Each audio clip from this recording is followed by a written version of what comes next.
اور وہی امام زمان سے اتنے قریب ہے، ان کو مولا اپنے اتنے نزدیک رکھتا ہے. اور جو بیچارہ غریب ہے وہ تو کچھ بھی افورڈ نہیں کر سکتا، نہ وہ 5 سال خدمت کر سکتا ہے، نہ 7 سال کر سکتا ہے، نہ 12 سال کر سکتا ہے، نہ زندگی دے سکتا ہے، نہ کچھ اور کر سکتا ہے. تو کیا یہ اسلامی اصول یا مساوات یا دینداری کی جو روح ہے، جو مذہب کی روح ہے، اس کے خلاف نہیں ہوتی ہیں یہ باتیں؟ کہ جماعت میں آپ تو یہ کہتے ہیں کہ مولا کی نگاہ میں ہر آدمی برابر ہے، خدا کی نظر میں بڑا وہ ہے جو متقی ہے، جو اچھے اعمال کرنے والا ہے. تو پھر یہ دین کے اندر محض پیسے کی بنیاد پر یہ درجہ بندی کیوں کر دی گئی ہے؟ کیا یہ ساری باتیں مذہب کی روح کے اور دین اسلام کی روح کے خلاف نہیں ہیں؟ اور میں یہ عرض کرنا چاہتا ہوں کہ نہیں ہے، بالکل نہیں ہے. جو کچھ ہم کرتے ہیں بالکل مذہب کی روح میں رہتے ہوئے کرتے ہیں، دین اسلام کی ہو تعلیم کے مطابق کرتے ہیں. اور انہی باتوں کے سلسلے میں میں اپنے دلائل پیش کرنا چاہوں گا کہ یہ کس طرح. بات صرف یہ ہے کہ پرسپشن میں فرق پڑتا ہے، سمجھداری میں اگر فرق آ جاتا ہے تو کوئی شخص اعتراض اٹھاتا ہے، آبجیکشن لیتا ہے. لیکن جب سمجھ واضح ہو جاتی ہے، موقف واضح الفاظ میں بیان کر دیا جاتا ہے، تو پھر کوئی شک و شبہ کی گنجائش نہیں رہتی ہے. بات یہ ہے کہ اسلام کو سمجھنے کی ضرورت ہے. بات یہ ہے کہ ہم اپنے مذہب کی دوسری باتوں کے بارے میں جہاں سے دلائل لاتے ہیں، ہم وہیں سے ان باتوں کے بارے میں بھی دلائل لائیں گے، جو اگر کسی اور طریقے سے کسی اور مذہب سے اس کا تعلق ہے تو ہم اسی مذہب سے، انہی کی کتابوں سے، انہی کی تعلیمات سے دلائل پیش کرنا چاہیں گے کہ ہم جو کچھ بھی کرتے ہیں اس میں سے ایک بھی چیز غیر اسلامی نہیں، قرآن، حدیث، سنہ اور ائمہ علیہم السلام کی تعلیمات سے باہر نہیں ہے. یہ اور بات ہے کہ اگر کسی کے سمجھ میں یہ بات نہیں آتی ہے تو بات اور ہے. اس سلسلے میں 5-6 نکات میں آپ کے سامنے پیش کرنا چاہتا ہوں، جس میں پہلی بات یہ ہے دینداروں کہ مذہب یا دین کی جو بنیاد ہوتی ہے وہ محبت پر قائم ہوتی ہے. امام جعفر الصادق علیہ الصلوۃ والسلام صلوات اللہ علیہ فرماتے ہیں کہ حل الدین الا الحب، کیا دین محبت کے سوا کسی اور چیز کا نام ہے؟ قرآن میں خدا فرماتا ہے کہ والذین آمنوا اشد حبا للہ، جو ایمان والے ہیں ان کی اللہ سے شدید محبت ہے.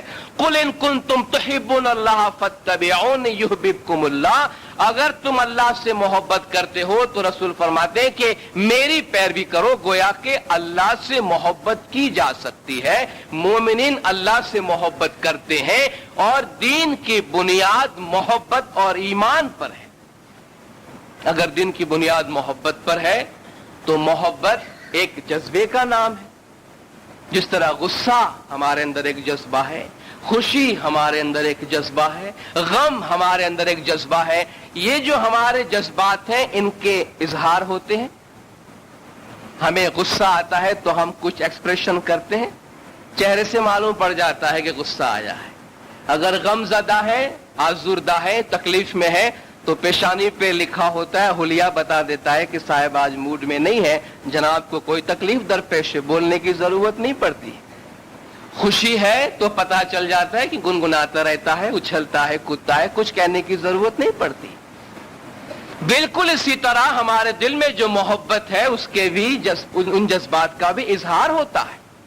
نفرت کا اظہار ہم کرتے ہیں، جب نفرت کا اظہار کرتے ہیں تو محبت کا بھی اظہار کرتے ہیں. ماں باپ کو اولاد سے محبت ہے تو اولاد کو بلا کے پیار کرتے ہیں.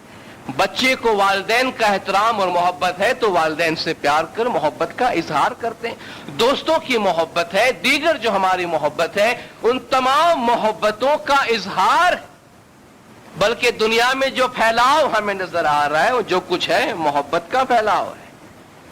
یہ سب کچھ محبت ہی کا اثر ہے.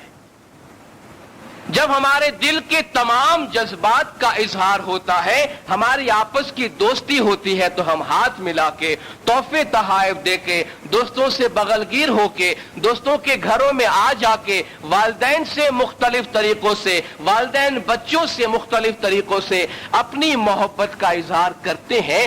تو